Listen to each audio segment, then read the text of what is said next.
So welcome to this second webinar of the day for me. Again, it's all about Civil 3D, this time alignment. But firstly, can I just check that you can hear me? So as per usual, just raise your hand in the app if you can hear me. Yep, hands raising, brilliant, excellent. Obviously, turn your speakers on if you can't hear me. Not that saying that makes any difference. So, my name's Ian Robinson, and I'm the infrastructure consultant here at Greytech. I'm very conscious of repeating myself because I said all this literally 4 hours ago. But basically, I work with all the infrastructure software and BIM-related software, doing training, consulting, support, webinars and workshops, blogs and presentations, and generally evangelizing the technology. Basically, I make it work in the real world. So I work with Autodesk in terms of Civil 3D, Map 3D, InfoWorks, Recap, Navisworks, and BIM 360 or Autodesk Construction Cloud. And I also understand GIS and work with GIS tools as well. Greytech, we've been running for over 30 years. We're one of the largest Autodesk partners, and we are a software developer ourselves. So we combine our products with the Autodesk portfolio. And that really uniquely places in the marketplace that you work within. We've got loads of staff doing research and development with our class-leading BIM solutions. And we've got over 200 people like myself, industry consultants, working in the field. Our products are used in hundreds of thousands of projects every year. We've got a great support record as well. We've got over 50,000 cases successfully concluded, and on top of that we deliver 3,500 training courses per year. There's essentially four things that we do. We create, simulate, fabricate and manage. So we work with the Autodesk portfolio and our own power packs to aid the creation of construction and manufacturing deliverables, and then we use our simulation products to verify those deliverables, and our fabrication products we can manage the deliverables again. And we also have our own CDE products, which work with internal and external platforms. So we're very much working in the create phase of in this webinar. This latest one, you'll see there that the one that I did this morning, working with surfaces, is on demand soon. I've already planned to do additional stuff for surfaces because I must have spoke at about 100 miles an hour and still only got half of what I wanted to get done. So I will be doing another one. We'll look at things like analysis, creating styles and stuff like that. And all the additional tools, moving things to surface, extracting surfaces, getting solids out and stuff like that. So we'll do all of that on the next one. So that'll be the one that I've planned to do. Anything that you have missed, this working with surfaces will be on demand soon. It usually takes a week, sometimes two, depending on holidays, etc. But that's the list of all the past ones, and all of them, the last 6 or 7 that I've done. You can use the link here. You can download this presentation download in the go-to training in the handouts area. It's just a PDF with links, so you can just click on the link, save you having to write that down. So keep an eye on the events page. Also, the on-demand page on our website. I've put the link directly in there, and again, you can just go straight there, and that's where you'll find all them videos. While you're there, don't forget to subscribe to the blog, and in there we can we put in various updates, etc., and small things that we want to just get out there, little tips and tricks, things like that. As I confessed this morning, I've not done any in a while. I need to get back on top of that. We've just been a bit rather busy at the moment. And if you want more, we have our Greytech training passports. So we've got one for the AEC, which is where I work. We've also got manufacturing, structural and fabrication. And you can see all the different products that we can train on. And it's a single fee, allows you to go on as many of them training courses within each passport, as many of them as you like in a year. The agenda for today, nice and simple. I can go slower now as well because hopefully I'll get all this done in the right amount of time. But I want to explain the alignment toolbar. A lot of people use the alignment toolbars. Road engineers will be very familiar with it. But I have a lot of customers who kind of just touch the surface of it and don't really fully understand what all the buttons do and how useful they can be. So I'll explain that to you. Other thing that a lot of our customers do, we receive an AutoCAD drawing as our starting point for the engineering works. Maybe a housing estate, something like that, or a business park, and you've got basically a 2D drawing. I want to be able to convert that geometry as well. So I'll show you some tips and tricks in there. And then we'll focus on offset alignments and connected alignments. If any of you have seen my junction webinar or my junction workshop or done the junction training course, you'll see that that figures quite strongly in there, really important. So again, I'm just going to do the 2D geometry. Actually, I'm going to do 3D geometry, but anyway, we'll have a look at that as well. Thing to note, when you're making corridor models, you don't actually have to have an alignment. It can be, an alignment can be created, or a baseline, should I say, for a corridor can be created from a feature line. So if you do have an existing road that's been surveyed and you've got a 3D polyline describing that existing road from the surveyor, all you need to do is convert that to a feature line and make that your baseline on your corridor. So for existing roads, this webinar is not relevant. It's only for new roads. So let's have a look at this, the toolbar, the alignment toolbar first. So I'll just explain that, then we'll jump straight on the software and we'll have a go with it so you can see it in action. That's what it looks like when you create an alignment. Thing to note, this image in the background is a good example. Every alignment here is an individual object. I can't use this toolbar to draw that alignment and that alignment. I have to do two separate alignments in that.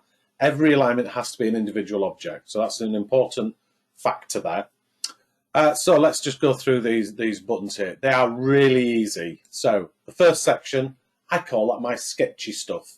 Sketchy out drawing stuff. We've got our drawing tool. We can insert IPs or intersection points, just like vertices in a polyline. That's an intersection point. We can delete them and we can break them apart. The next section is our geometry tools. So these 5 buttons here do all our geometry, and I'll go through them in a little bit more detail, but basically you've got lines, curves, transitions with lines, transitions with curves, and transitions with transitions.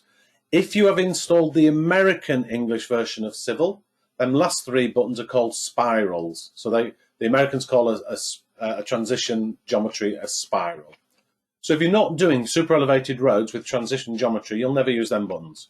Don't worry about it. They're there. Ignore them. If you're just doing normal kind of site roads and stuff like that without super elevation, you'll just use these 2 buttons here. And actually, you'll probably use that one more than any.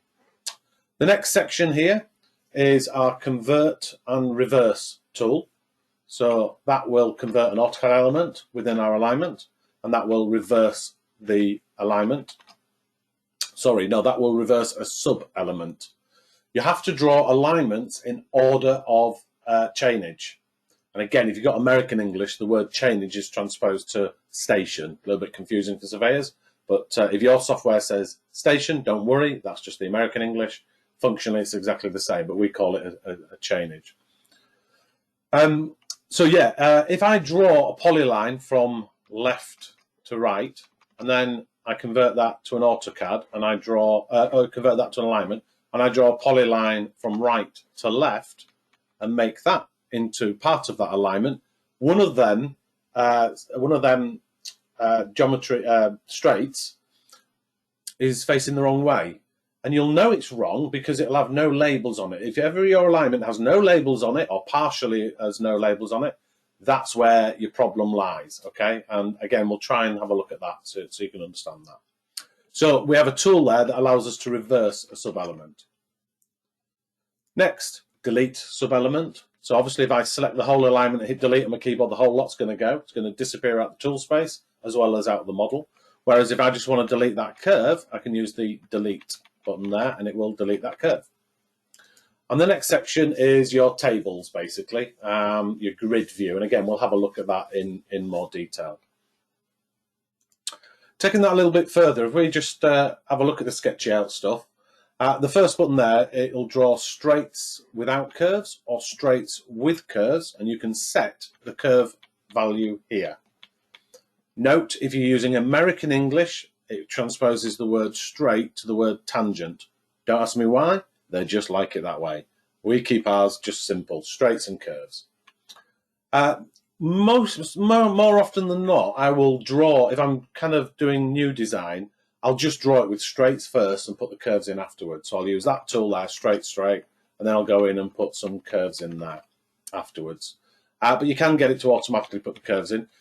Note on that it won't automatically, it will always hit the radius that you tell it to put in the settings. But if you draw the geometry and it can't fit that radius in, it will put a smaller radius in, but it won't go bigger. In our geometry tools, if we have a look, say, on the straight drop down, there's lots of different options for drawing straights. And the key thing to note here is the terms fixed, floating, and free. I'm going to explain that in detail so you'll understand what they are. It's to do with constraints, okay? So we can draw just by clicking 2 points. We can draw straights from a curve end and type a length.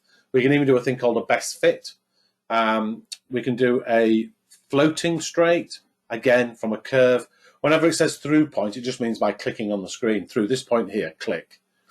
Or again, we can put a length or do a best fit. If we look at the curves, you'll see there we've got, again, fixed, floating, and free. And we can use curves with radiuses or lengths, etc.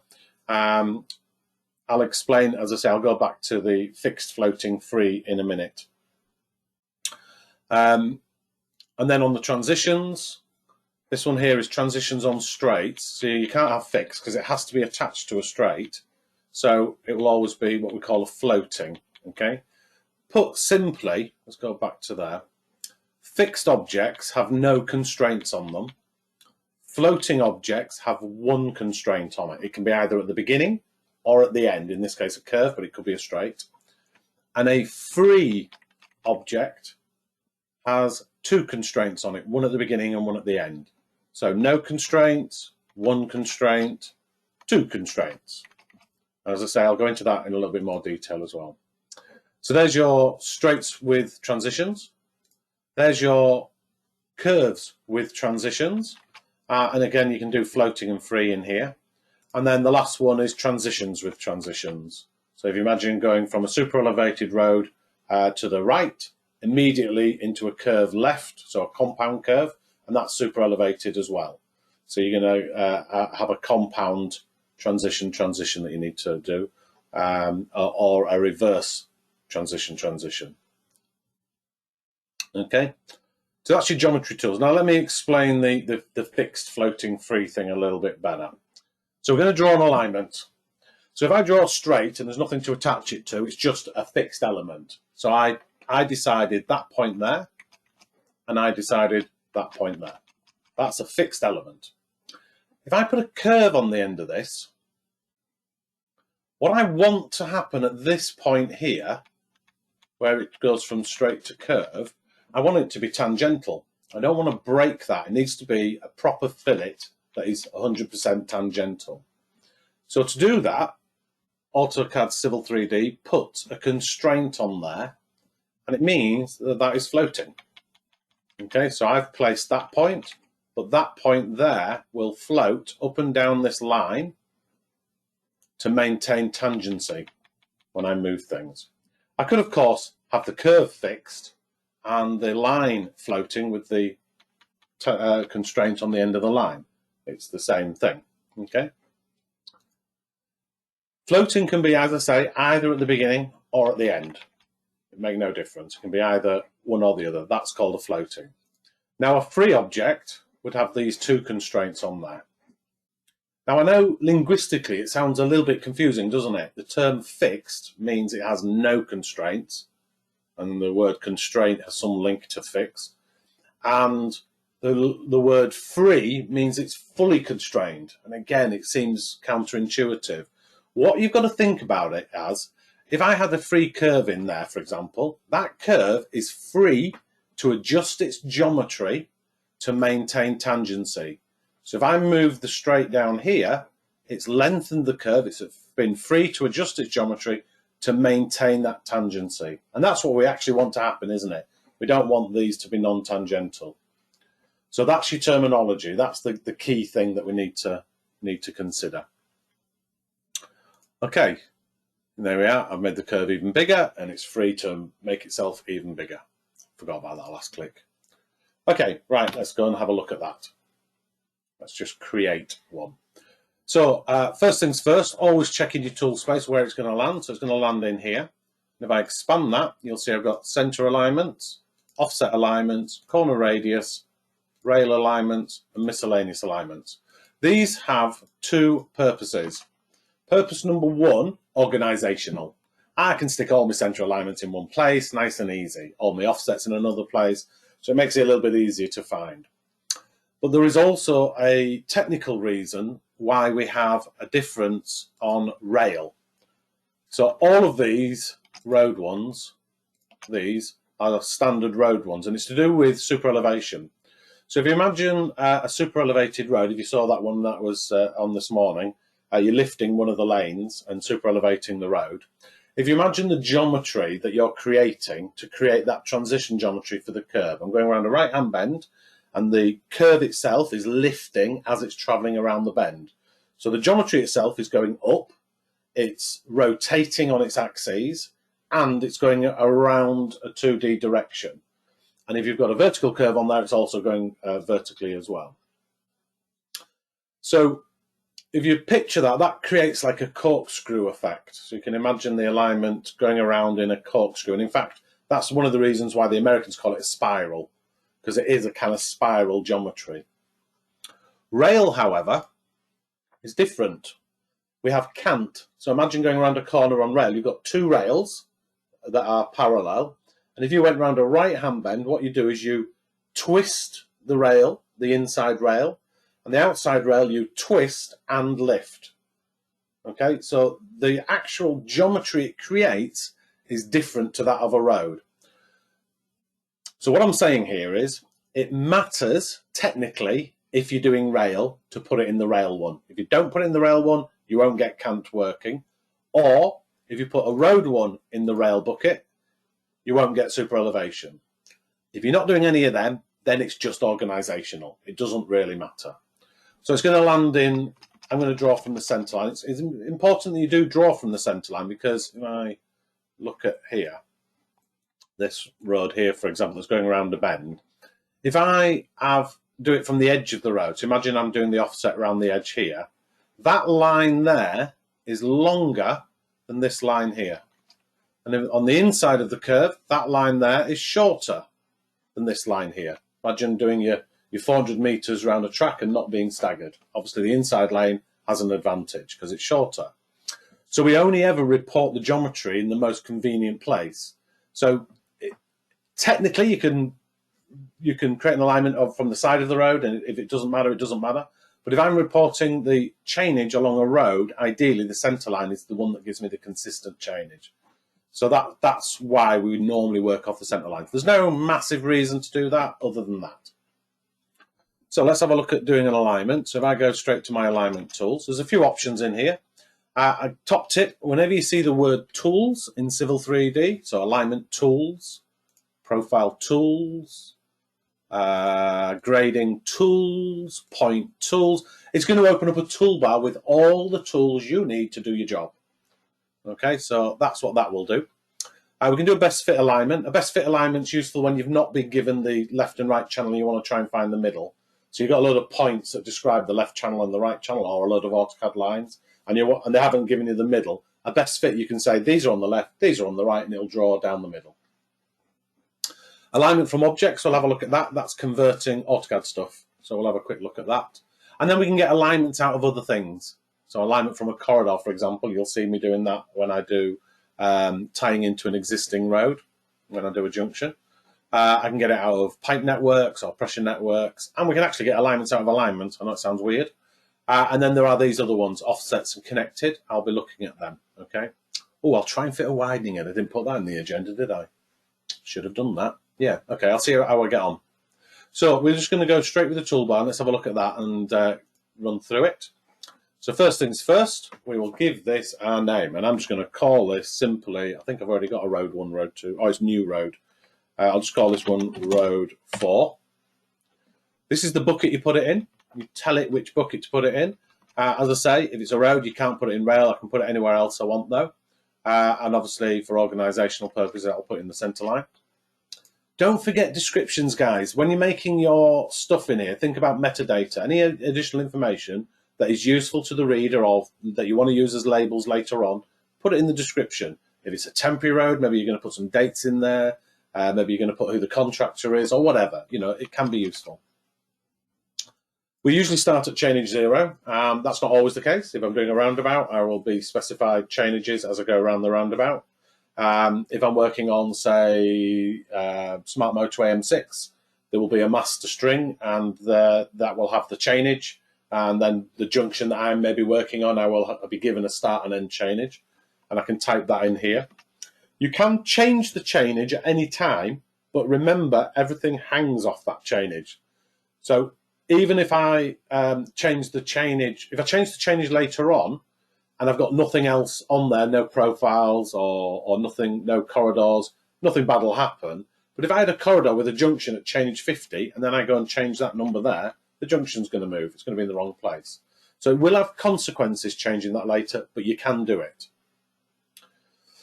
You choose sites. Now, again, if you've seen my introduction to Civil 3D, I'll talk to you a little bit about sites. So I'll make this very easy for you. Never put alignments on sites. That's specifically, mainly in the US, they use a thing called parcels or plots. We don't tend to build our housing estates the same way they do, and we don't tend to use that in here. If anybody does use it, please feel free to comment. So leave it on none. Next is your style. Just like everything else in civil, it's just geometry, it's just data, and you can make it look however you want. In the latest release, 2021 and 22, we've got some extra ones like curb returns and stuff like that, but there's plenty in there. The sectional one's very good as well. We got that added in 2020, I think, which allows you to do, if you want to just do a very basic cross-section, you can use alignments for that. You don't have to use it. Again, I'll try and get to that. We'll see how we do for time. I keep saying that, don't I? We're never going to get to it. You never know. Right, design style. So that will give us, it will give us red straights, blue curves, green transitions. Simple as that. Then you can choose your labels. Again, there's the edit button. You can create whatever labels you want. Out the box, they're pretty good actually. Puts a little tick every 10 meters. It puts a label every 50 meters. It puts a dumbbell at every geometry point. So you've got something nice and easy to work on. Hang on a minute, somebody's mentioned it. Oh, hang on. I said I'd look at the end on this one. Somebody says, putting alignments on a site are very useful for showing a widening quickly. I would like you to elaborate on that when you get a moment. Because if you use alignments and put them on a site, and there's an enclosed area, you get a parcel. It's a right pain in the arse. And I use widenings very quickly without doing that. But okay, please feel free to elaborate. I love that. Right, okay. So we're going to do that. Design criteria is purely for working with super elevation. So if you're going to work with super elevation, you need to tell it what criteria design you're going to use based on what file. And you can see there I've got my CD 109 standards in here, so I can do super elevation and what have you. In this exercise, I'm not going to use that. So we can ignore that tab. Unless you're doing super elevation, ignore the tab. Hit OK. And get your toolbar up. There it is. Move it somewhere sensible. So there's your first sections, your sketchy out stuff. So if I just do a quick sketch out, I want to go from A to B to C, I could do curve and transition settings and just tell it, I'm not going to do transition, so ignore them, and just tell it I would like 360 radius curves on here. Hit OK. So now I can just do straights with curves. So if I was going to go, I'll turn the snaps off.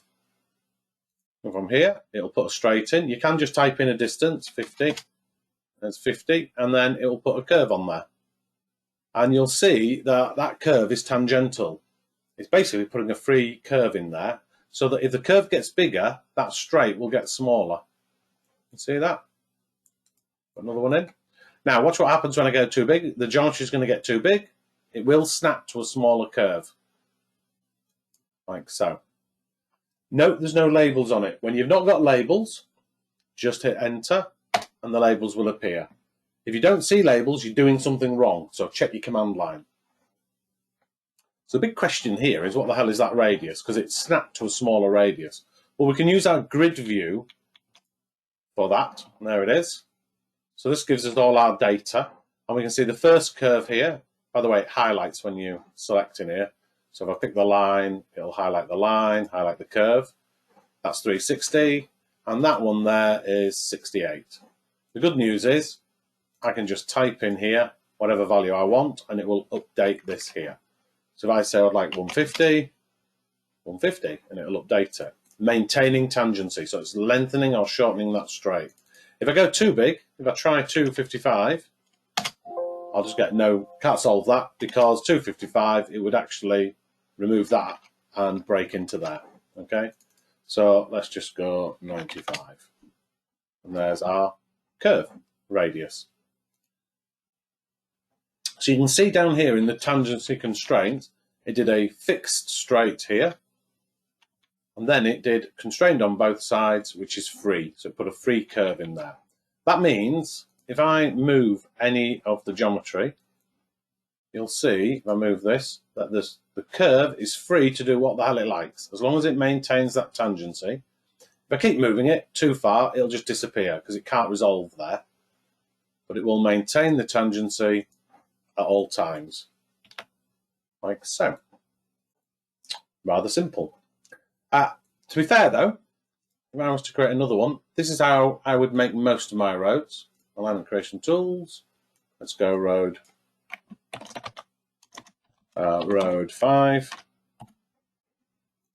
Just accept the defaults. I'd often just hit that button and say I want to go from here to here to here to here. Say, like so. And then I put the curves in, because that gives us the ability to control the curves. Because if I'm just sketching stuff out, or optioneering, the Americans call it, I hate that word, but you know what I mean, doing working out options, just stick the straights in, worry about the curves later. So now you know what you know about curves. We'd go to the curve tool, hit the drop down, and we don't want fixed, we don't want floating, we'll want free. And you'll see free curve fillet between two elements with a radius, so that's me typing in a radius, or free curve fillet between two elements through a point, which means me clicking on the screen, say go through this point here. Well, let's do a radius and just follow your command line. You must do this in chainage order. Select an element before to attach to, so I'll select the first element. Select the element after to attach to, so I'll select the second element. It then says, is the curved solution greater than or less than 180? Basically, less than will draw the curve on the inside here. Greater than will draw the curve all the way around here on the outside. And I've never needed that, so generally it's always less than. And then it just asks you for the radius, but look at your options. Always look at your options. Curve length, I could type in length if I'm working to length. I can do tangent length, chord length, mid-ordinate distance. I can also just type in degree of curvature, or the external curve. But note, the default value is the value I set in the curve and transition settings. So I could just hit enter if I want it at that value. Let's do the other one. 1, 2, it's less than 180, and this time I'm going to go 95. Enter to finish, and then the labels update so you know where you're at. Pretty straightforward. Same thing, if I want to delete an element, I'm just going to delete that element there. I'm going to delete that element there. Delete that element there. I'm just going to show you transition geometry. I'd do the same thing with transition geometry.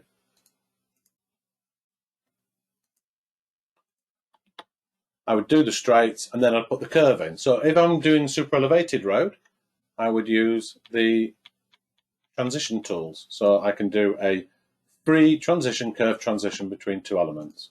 Same thing, select the first element, select the second element, it's less than 180. Degree of curvature, let's go 510.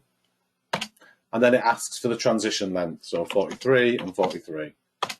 And there you go. So there's my curve with transitions. And again, because it's free, a free element, it's able to do what the hell it likes. It will automatically adjust itself. So it's maintaining tangency here, tangency here. Nice and simple. Okay, that's that in there. Next. So hopefully that's cleared up the toolbar. It's nice and simple. The next thing I wanted to show you was converting objects. Okay, so I've got 3 examples here. So if I do alignment from objects and pick this one here, you can see it's got a curve in it already. These have already arced. It's a polyline with arcs in it. Hit enter. It will give us an arrow on the center point in the direction. Hit enter. If I'm happy with that, or R for reversing it. And we'll call this one road 6. Center line, again, styles, etc. Now this is the important bit. Do you want to add curves between straights or not? Well, in this case, we've already got them, so I'm going to uncheck that. And then do you want to erase the existing element? I'll say yes. There's my alignment. Look at that. Beautiful. So let's have a look at that. So to get your toolbar for any alignment, you select it and go Geometry Editor. And if I go into the grid view, you'll see there it's done non-constrained, constrained, non-constrained, constrained, non-constrained. So it's done all the constraints for me. Now here's a polyline without curves. So let's do that. So if I go alignment from objects, pick that one, enter, again I'll just accept that direction. Now this time I can get it to automatically add curves between straights here. So I will set that to 360 and it's going to automatically put these curves. Now I won't erase it so you can see what it does. Hit OK, and there we are. So I've got a 360 curve in there, whereas that alignment there, that line doesn't. That's the original line, should I say there. Polyline, there it is. Okay, so it's going to put the curves in for me again. So again, you can just, if you're used to AutoCAD and you just want to sketch out with AutoCAD, get it to put the curves in afterwards. Dead simple. Just do that. I did that twice and I can't remember why. So have a quick think. No, that'll do. I'm happy with that. Let's delete that. Let's put that into real world practice. So I've got, again, this is an extraction from, again, a real world survey I got from a customer. We were working on the housing estate and this is just a small section of it. So what have we received? Well, we received polylines. These are obviously the center line. There's a line, that's a polyline, that's a polyline, that's a polyline, and that's a polyline. So we've got these 4 polylines here. And I want to convert that to an alignment. Well, rather than drawing your alignment on top of this, which everybody used to do, what we can do is we can do alignment from objects. So we're going to do alignment from objects, select all of these objects, 1, 2, 3, 4, 5. So you can select more than one object. You get a little arrow on all of them. Just check the direction. The direction is odd, actually. If I select of the first segment, if I select the first half of that segment, so before the halfway mark, the arrow will point the direction you see. If I select the second half of the first section, so after the midway point, the arrow will point the other way. So don't worry, it feels random. It's not. It just depends where you clicked first. But you can always reverse it if necessary. So I'm happy with that. So I'll just do OK. We'll call this one road. What am I up to? 6 or 7? 6. It's a different drawing. It doesn't matter. Now, this is important. Although we've got curves in here, what if there are 2 very small segments, straight segments, really close to each other and you didn't notice? If you have that ticked, it will put a little tiny curve in there. If you don't tick that, it won't.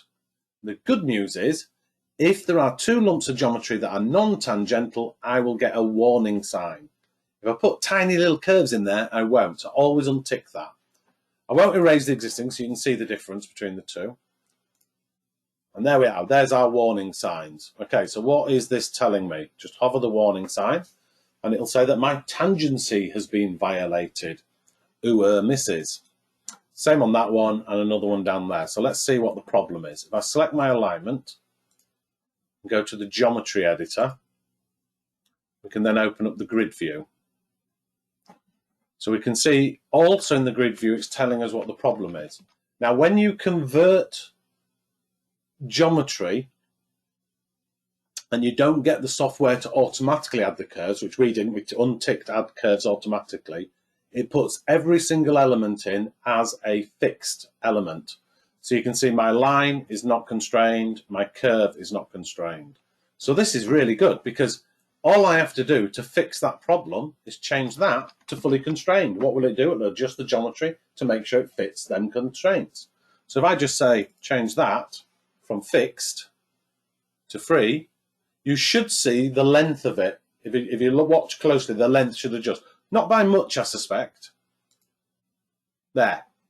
So it's fixed that. It's now, and it has just lengthened it slightly. If I pick the polyline underneath, there, it's lengthened it by that much.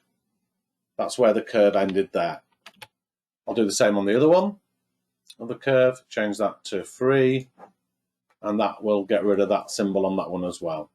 Now we can look at the problem. What was the problem? The radius was out by 700 mil. So if I just change that to 40, again, you will see that jump backwards. There it is. Fixed it in seconds. So that makes life a lot easier. So if you are having to convert this stuff, just pick the elements you want to convert, let it convert, and if there are problems, it'll warn you, and then you can switch them off. Times it. Oh my God, I said I wouldn't have to go too fast. Right, let's have a look at offset geometry. This one, back to here again. Right, offset geometry. So I've got one here that's complete. So this is the kind of geometry I want to create, this offset geometry in here. It's very simple creating offset geometry. There are a couple of prerequisites. The first one is if you have a profile on it, so I've got this profile here, when I create the offset geometry, I can get it to also create the profiles at the same time. So I will have centerline and channel line profiles done for me based off this center line here, which is great because if I adjust horizontally the data, the offset geometry adjusts with it. Same if I adjust the center line vertically, the offset profiles will adjust with it as well. So let's do that. So I'll do an alignment and offset alignment. However, I quite like this. Whenever you select an element in Civil, you get this and you get this thing called the launch pad. And the launch pad are shortcuts to buttons elsewhere in the ribbon that you're going to often use on that object. And one of them is an offset. So I can just do it from there. Saves me having to go and pick it again. So existing road, it's going to call it offset left to existing road and offset right to existing road. Makes sense. We'll do it one to the left, one to the right, and we'll set it 365, 365. All these defaults can be set in your settings, so you don't have to do it. If you're doing housing estate and they're all 275, you can go into your settings, set it to 275, and they will be pre-filled in for you. On the General tab, you make sure it picks the right style, which it has done. Offsets, they're all yellow. And in the alignment label set, make sure it's only got symbols. Never, ever, ever, ever put your change data on it. Always symbols, okay? We can add widening criteria as well. This is quite handy. This will add widening on the inside of a curve, if need be. I'm not going to do it in this example. This is a poor example. But imagine you've got an industrial estate that's really tight and you need to widen the curve to get vehicles around a tight bend, large vehicles around a tight bend. You can get it to automatically widen the curves based on the center of the corridor. So the center line, and then you say, oh, I'll automatically widen on the outside, so it can widen the offset around the outside. So I'm not going to do that in this example. Again, you can always ask if you want more information. But here, the default action since about 2019, oh no, even before that, possibly 17, is to automatically create a profile if one exists on the center line. So it's going to pick the vertical design that we did, and it's going to put, by default, a -2.5% crossfall. You can get it to superimpose on there if you want. I don't tend to. I'll tell you what, we'll put it on just for fun. I don't tend to, but I'll show you what it does. I usually show it in a separate profile. It's going to give the profile name the alignment name, which is offset left to, etc. And we'll put plotting style, so it'll be a dashed red line. So let's see what happens. So there's my offset geometry. And if we look at the profile, there is the offset, the dashed line is our offset geometry, okay? And the good news is, if I adjust horizontally anything, you see it comes with it. So horizontally it's linked, and it's also linked vertically. So if I adjust this, watch the profile underneath, snap to it. So the levels of the channels are controlled by the center line now with that 2.5% slope on it, which is really nice. Let's just do the same on this one. Offset alignment. This one will do 275, 2.75, 2.75. And again, we'll just accept the defaults, and we'll do the create offset of VP2, plotting style. Why not? I'll put it on there. And then hit OK. So we now have horizontal geometry here and vertical geometry, and horizontal geometry here and vertical geometry. Same there, same there. Again, there's my offset geometry for my secondary road there, the dashed line underneath.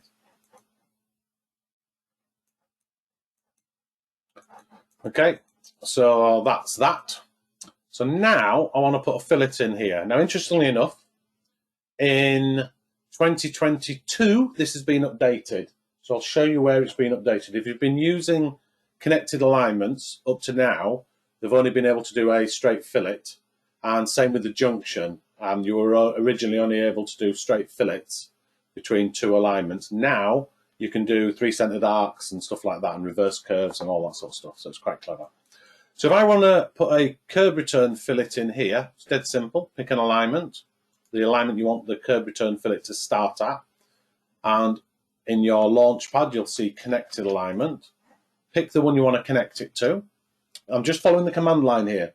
I can't stress enough, just follow your command line. It tells you everything you need to know. Then it says pick a location for the alignment. Do I want it over here or over here? Obviously, I want it over here. It gives us a little preview and says, are you sure? Because you know it sometimes snaps miles away. So I'll just press enter to accept that. And then I get this window up here. So I'm going to call that one curb return right. Right. Remembering it goes from top to bottom. 0 is up here, so that is the right-hand side. And then in here, I choose my style, curb returns. It's just an orange one is curb returns. Don't know why, but it is. And again, you don't want to put your geometry points in there. No, you do want to put your geometry points in there. You don't want to put any labels in there. Again, you've got design criteria. We're not going to use that. You've got your parameters tab. This is the new bit in 2022. So we can just type in a radius, but look, we can do spiral, curve, spiral. So that's transition, curve, transition. Or we can do reverse, spiral, spiral, curve, spiral. All the different geometry types. Or I can do a 3-centered arc in there. And the other nice thing is the preview. So if I wanted to check a 3-centered arc, I can go in and hit this button to do the arc parameters. And let's say I do a 27, 3, 9, 27, and 3. Okay, so I've got 3 different radiuses on there. No idea if that'll work. So I'll do a preview. Oh, offset. They've added this in as well. You can offset it now. For some bizarre reason, you don't want to do that. Preview it. And there is my 3-centered arc curve return working in there. You can do an overlap as well. This has got a 25-meter overlap by default. I'll show you where the defaults are as well, so you don't have to always keep typing these in. Do a preview. There we are. A little bit neater. 3-centered arc. Perfect, eh? Of course, I could have done a circular fillet if I wanted, but I'm going to stick with that. And that is my 3-centered arc radius. Okay, so you can see the geometry points are here. So there's the 5-meter overlap. There's the 3-meter start, around, and then back So that's 9 meter radius, and then 27 meter into the fillet. Another top tip, notice I started here and I finished here. Now I did that because of the assembly. If I'm going to use an assembly on that curve return, it would look like this. So you can see that the lane is on the right and the curb is on the left. So that means that when I run round here, the lane is on the right, targeting the center line and the offset here, and the curb is on the left. Now, if I want to use the same assembly on this side, I just reverse that. So I start here and finish here. I can use one assembly to do both curve returns. Otherwise, you'll have to do 2 assemblies. So again, connected alignment, select the second one, select where you want to put it, accept that as default. So this is curve return left. And again, I'll go into the parameters. I'll do a 3-centered arc, set the 3-centered arc. I'll go 9. 3 was a bit short one, I should have gone 5. No, that was 27, that should be. 27, 9. Let's try a 5. 27. Okay. Set the offset 0, offset 0. I'm not sure, I've yet to find a reason for having this, offset it to the left or right. I've no idea. And one day I'll be doing a job and I'll go, oh, that was useful. There's my 3-centered arc. Yeah, as I say, if I offset that 1 meter, just as that, it's offsetting it there 1 meter. There'll be a reason somewhere. Somebody will need it, won't they? I'll hit OK. Oh, look, I'm an idiot. I forgot to change the style. Not a problem. We can just go in and alignment properties and change the style here.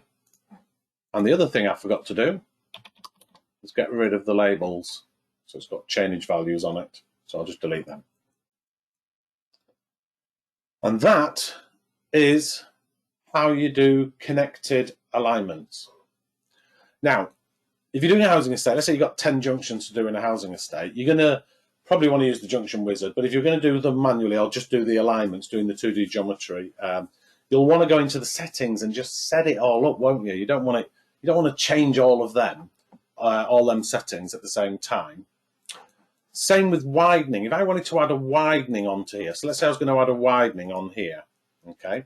I want to widen this area here using my widening tools. Well, we've got that in here. So we've say add widening. It's also over there. It's also on the home tab. It's just all over the place, the add widening. Now, if I try and add the widening here out the box without changing the settings, it will fail. And I'll tell you why it'll fail. Let's do it. Add widening. It says, do you want to create the widening as a new portion? So I don't want another alignment. I'll say no. Select the start chainage. So let's say I want to start at 170. So I'll type 170. I want it 20 meters long, so I'll finish at 190. And I'm going to widen it. By the way, that number is from the center line. So just to make the maths easy, I'll just go 6.65. And nothing happens, and you all swear. And if you look in the command line, it's telling you what's happened. It just says there's no solution to that. And you're like, why is there no solution? So let's go to the settings and have a look at it. So if I go to my alignment settings and my alignment commands, we'll find the one add widening. So in here, we've got our widening options here. And basically, these are the defaults. So this is what it does without me telling it.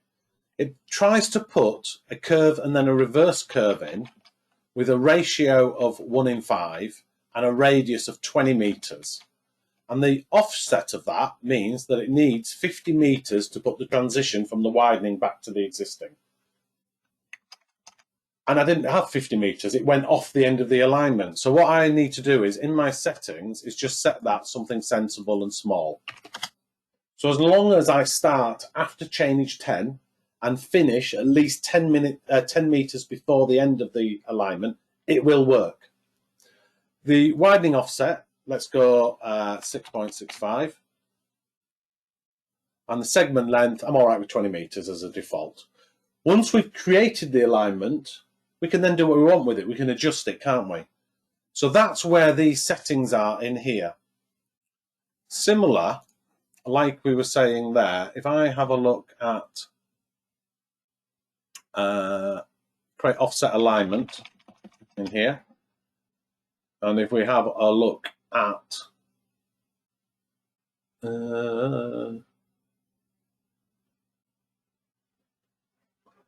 automatic widening, you can tell it the standards for automatic widening. Do you want to do inside only, outside only, both sides? You can adjust that during it, but if you're always doing inside or always doing outside or always doing both, change it here. If we have a look at, which one do I want to look at? Default styles. There's your default styles. So notice when I did the second one, it was already on the right style. Alignment label set was geometry points, symbols only, etc. And the style was offsets. That's where you set them. Well, the other one was the new one, wasn't it? The connected. There it is. Create connected alignment. So this had them weird settings. So let's have a look. So we've got parameters here. So offset in 3.5, 3.5. No idea why that's there. So I'm going to go no. I've just had a thought though, and maybe you guys can have a think about this as well. Maybe that's because you want to do it from the center line. Maybe you can do it from the center line. So you tell it to do an offset off the center line, and it will do it at the edge of your carriageway. And you put them offsets to your width of your lane in and your lane out. I can't think why there's a reason to do that, but I'm wondering if that's the reason why it's in there. And the overlap, 25 meters is rather large. I usually put a 5 meter overlap in there.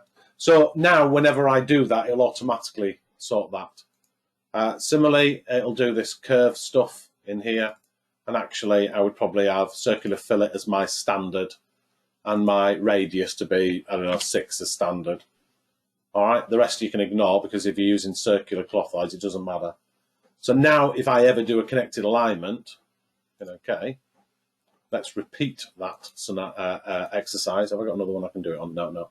Let's just repeat it. So if I do connected alignment, pick that one as my second alignment and that as my position, all them settings should be set. So go to parameters, circular fillet, 6 meters, no overlap, 5 meter overlap. So you can set that up in your template, or if you're just working on a project where they're all, you're going to have 26 meter radius curves, just go in and set that right at the beginning, and then you just don't have to worry about it. You just go, yeah, done, click, okay, job done, move on. So that's why that could be useful in there. So let's do the widening. Now we've changed the widening, let's just put the widening in so you can see how easy that is. So we'll add a widening. I'll say no again. I'll start at 170, finish at 190. 665, you see it's defaulted, and there's my widening. Job done. Now, if I want to change it, so I'm doing a bus widening, a bus lay-by, I would say, okay, well I'll do it linear, but I'll do it by ratio, and I'll set the ratio 1:5. Remember, you only write the run-in, never write the rise. So I'll keep it linear, do that by ratio 1:5, so just type 5, and then go and reset that back to 180. Oh no, 170, maybe incorrect. Okay, and there you go, widening done, nice and quick. And then of course it's simply a case of making your corridor tie into that, which is good. So we did have the widening in, brilliant. Have I missed anything? I don't think I have I? Anybody got any questions? I was meant to say, we'll do the offsets and we'll do the connected alignments. So yeah, anybody got any questions? Let me just read that question. My box is a bit, that sounds wrong. Oh, here we have got questions. Great. Okay. Our answers. It's very useful showing widening quickly. Parcels can be a pain. Oh, I see. Okay.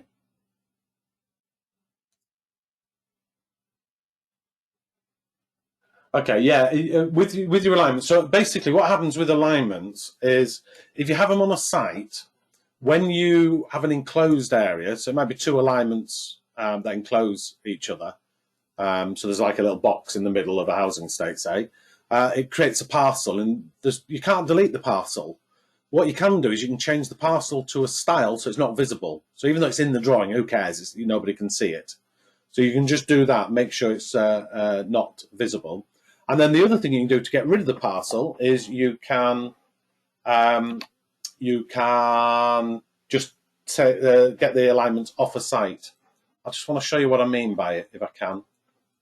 Let me just quickly do it, see if I can. Okay, just bodge one in very quick. I'm not even going to name it. So I'm going to put it on site 1.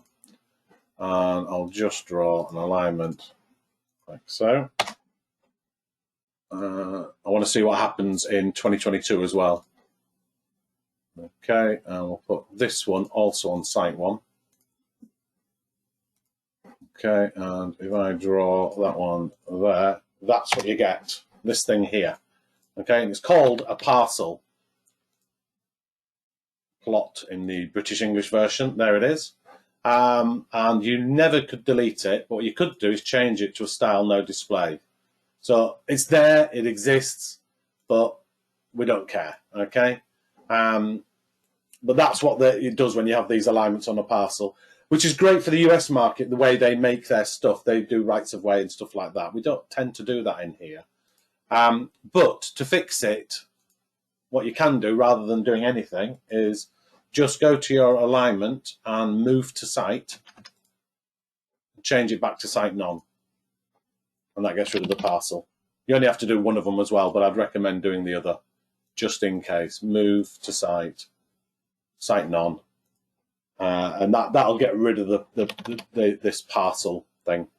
Parcels, for those of you that don't know, on the Home tab, it's plots if you've got the British English installed. In there, basically the idea behind that is you can take a plot of land and you can say, I want to divide this into 25 square metre plots with a minimum frontage of 3 metres and a rearage of 5 metres, and it'll divvy it all up and tell you what you've got left at the end and say, do you want to make one big plot or do you want to divide that equally, that sort of thing. Okay, so that's quite useful. Right, next one. What happens to your offset profile when you create a curb return? Do you need... Oh, no, excellent question. Curb return. Right. So, when I created the curb return, I forgot to tell you something. Don't. Connected alignment, connect it to that one, place it there, enter. When you create a curb return, if both of these have profiles on them, so that had a profile, the center line. When I created that offset, it automatically put a profile on it. When I created that offset, it automatically put a profile on it. When you do a connected, the default action is to automatically add a profile. So basically, it's taking that level there and that level there, and it's tying them together. And if you use the junction wizard, it's the last box in the options, which is your connected profiles. All right. And it automatically creates it. It does. This is new in 2022, and I haven't worked out exactly why it's there yet, this cross slope, because that cross slope from here to here is going to be whatever it is. You know, I've already tied in the center lines, and so therefore it will be what it's going to be. So I'm not sure exactly what that's going to do. I do put it to 2.5, which I forgot to do, which I should have done. So it will do that profile for you. Now, so let's go and add it in. If we have a look at our alignments, so we had our center line alignments, new road 1, new road 2. That was, sorry, existing road, that one. And then we had new road 1, okay? And they had profiles on them. There they all are. Then we created the offsets. So if we go to offsets, you will see they're the ones we created. Note they've got a little triangle on it. For those of you that don't know what the hell these triangles are, they mean they're being referenced. Something is referencing that. It means I can't delete it. There's no delete option. You can cheat though. You can select, move your mouse in here and hit delete on the keyboard. It will delete. But the idea is, so that's telling me there's a profile on it basically. And there's the profile. So it's created this profile. And we've seen that because I put it in there, didn't I? So there's that profile. But if we go to the connected alignment, corner radius alignment, curve return left, curve return right, look, little triangle, means there's something on it. It's created a profile as well. That's really cool. If I was to go to the Home tab and go Profile, create surface profile, pick curve return left, say, KR left, I'll just add in the existing ground, and draw it. Okay, I'll just stick it there. So it's done a profile, and it has managed to fit a little curve in. If I regen that, it's a little curve. It's not very good though. It's tied them in together. So that means if I adjust the center line of this one here, let's just pull it up. Watch what happens to the curve return. See that? It automatically ties in. I'll put it back down again. Automatically ties in. So my center line for both of these roads control the offset vertical profiles and the connected vertical profile. And it's how you keep it dynamic. You know, when if you use the junction wizard, it does everything automatically for you. That's what it's doing with alignments. Everything I've just shown you is what it's doing with alignments. So if you are using the junction wizard, you should hopefully be able to understand that. It's nice and easy to do. So hopefully that's answered your question. And thank you for that. Enjoyed that. That was a good one. Yeah, if anybody has anything else, by all means, let me know. I'll happily do them. As I say, the next one planned, I'm going to do, will probably be next quarter. So it's usually every 3 months. And I'll do more on surfaces on that one. If anybody fancies anything else, want to see anything else, let me know. And I'll see if I can put it in. I've done a couple for other people, like super elevation was a request by somebody, and retaining walls was a request by somebody. I think I will probably do the next one, though, either on vehicle tracking or on InfoWorks, or I'll go back to Map 3D and show you some cool stuff in there as well, because that's also in Civil 3D. I don't know. We'll decide. Okay, thanks very much. It's after 3. I've overrun again, twice in a row. That's terrible. Thanks for attending. Really enjoyed that, and I'll see you next time. Cheers.